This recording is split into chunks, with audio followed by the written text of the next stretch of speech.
ఈ తీపావకాయ ఈ పెరుగన్నంలోకి చాలా బాగుంటుందండి. నార్మల్ రైస్లో కూడా చాలా బాగుంటుంది. ఇదైతే మా అమ్మ చాలా బాగా పెడుతుందన్నమాట. సమ్మర్లో స్పెషల్గా చేయించుకుంటూ ఉంటాము.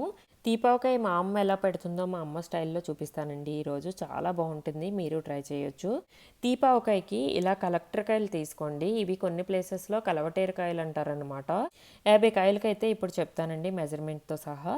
లాస్ట్ వరకు వీడియో చూసి లైక్ చేయండి. ఇప్పుడు ఈ 50 కాయలు పెద్ద కాయలు తీసుకున్నాను నేను. కలెక్టర్ కాయలు బాగా కడుక్కొని తుడుచుకొని ఇలాగా పై తొక్కంతా పీల్ చేయాలి. ఇవి మే ఎండింగ్ కల్లా పెడుతూ ఉంటారండి మా ఇంట్లో అయితేను. లైట్గా చూసారా కలర్ వస్తుంది కదా, అప్పుడు పెట్టుకోవాలన్నమాట. మొత్తం 50 కాయలు కూడా ఇలాగే చెక్ తీసుకోండి, పై చెక్ అంతా తీసుకొని ఉంచుకోండి పక్కకి.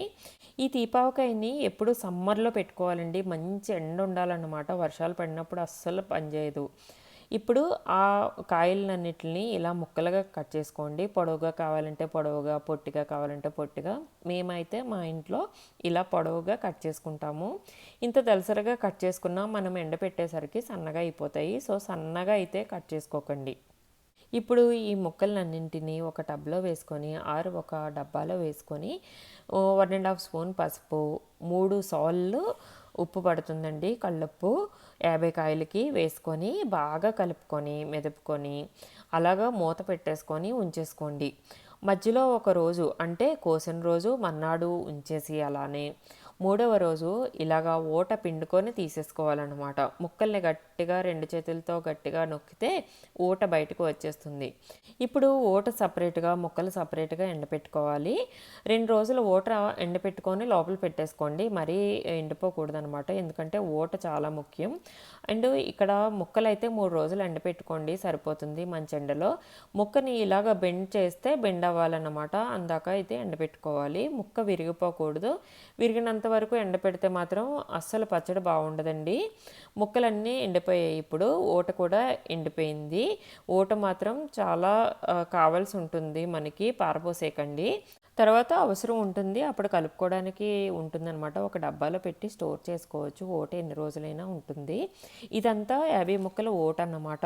మీకు జస్ట్ ఫస్ట్లో కొన్ని ముక్కలే వేసి ఉప్పు కలపడం చూపించాను. అది శాంపిల్కి మీకు అలా చూపించారన్నమాట. మామూలుగా అయితే 50 ముక్కలకి ఎక్కువే ముక్కలు వస్తాయి మనకి. పచ్చడి కూడా ఎక్కువే అవుతుంది. ఇది జీలకర్ర పొడి అండి.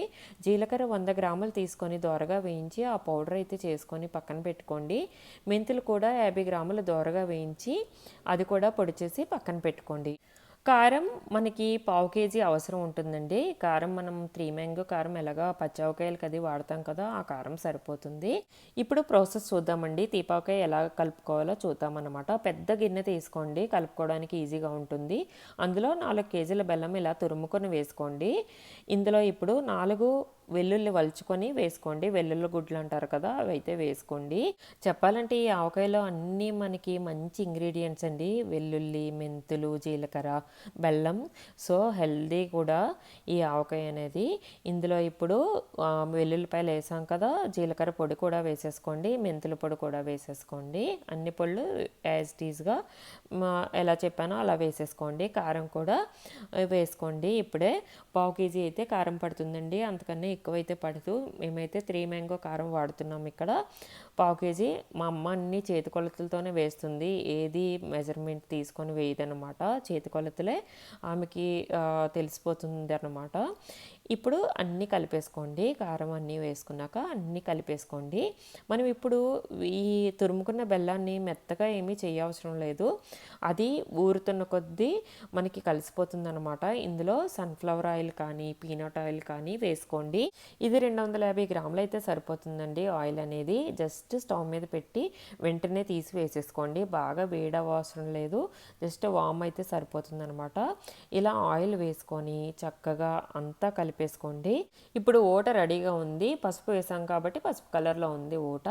ఇప్పుడు ఓట కూడా కొద్ది కొద్దిగా వేసుకోండి, అంతా వేసేసుకోకండి ఒకేసారి, మరీ లూజ్ అయిపోతే బాగుండదన్నమాట.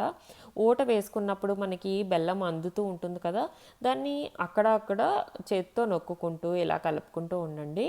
ఎందుకంటే మిగతాది ఏమన్నా ఉంటే తర్వాత మనకి కరిగిపోతుంది బెల్లం అనేది.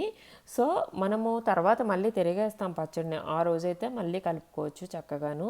పైనుంచి కిందకి తిరిగేస్తుంటే మొత్తం కవర్ అయిపోతుంది అనమాట, కరిగిపోతుంది బెల్లం అనేది. ఇక్కడ ముక్కలు, ఎండిపోయిన ముక్కలు ఉన్నాయి కదా మనకి, మొత్తం అంతా వేసేసుకోండి. ఇప్పుడు అంతా ఓటంతా పట్టేటట్టు, మొత్తం అంతా పట్టేటట్టు బాగా కలుపుకోండి. ఎంత బాగా కలుపుకుంటే అంత బాగుంటుంది పచ్చడి అనేది. ఇప్పుడు ఈ పచ్చడి అనేది సంవత్సరం అంతా ఉంటుందండి ఒక్కసారి పెట్టుకుంటే.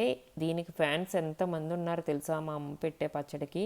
చాలామంది అడుగుతూ ఉంటారు పెట్టమని, కావాలని చాలామంది అడుగుతూ ఉంటారనమాట. నేను కూడా అమెరికాకి తెచ్చుకున్నాను ఈ పచ్చడి అనేది.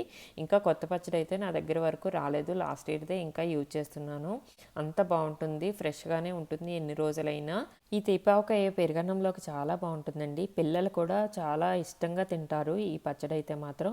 మనం ఎక్కడ ఉప్పు మాత్రం కలపలేదు, చూసారు కదా. ఈ ప్రాసెస్లో మనం కలపకూడదండి. ముక్కల్లో ఆల్రెడీ వేసాము, అది ఓటలో కూడా ఉంటుంది కాబట్టి అది సరిపోతుందన్నమాట. ఇక్కడ మీరు గమనిస్తే పక్కన ఓట మిగిలి ఉంది, ఇంకా ఆ ఓట అయితే దాచుకుంటామండి. మళ్ళీ కావలిస్తే మళ్ళీ కలుపుకోవచ్చు ఇందులో వేసి. 3 రోజులు జాడీలో అయితే పెట్టుకొని వదిలేసి 3వ రోజు ఇలా తిరిగేసుకోవాలండి. ఎక్కడైనా బెల్లం ఉంటే కరిగిపోతూ ఉంటుంది. అండ్ మనకి ఇంకా బెల్లం పడితే వేసుకోవచ్చు, ఇంకా తీపిగా తినేవాళ్ళు అయితే వేసుకోవచ్చు అనమాట. మరి ఈ వీడియో నచ్చితే మాత్రం లైక్ చేయడం మర్చిపోవద్దు. యాజ్ ఇట్ ఈస్గా ఫాలో అవ్వండి, చాలా బాగుంటుంది.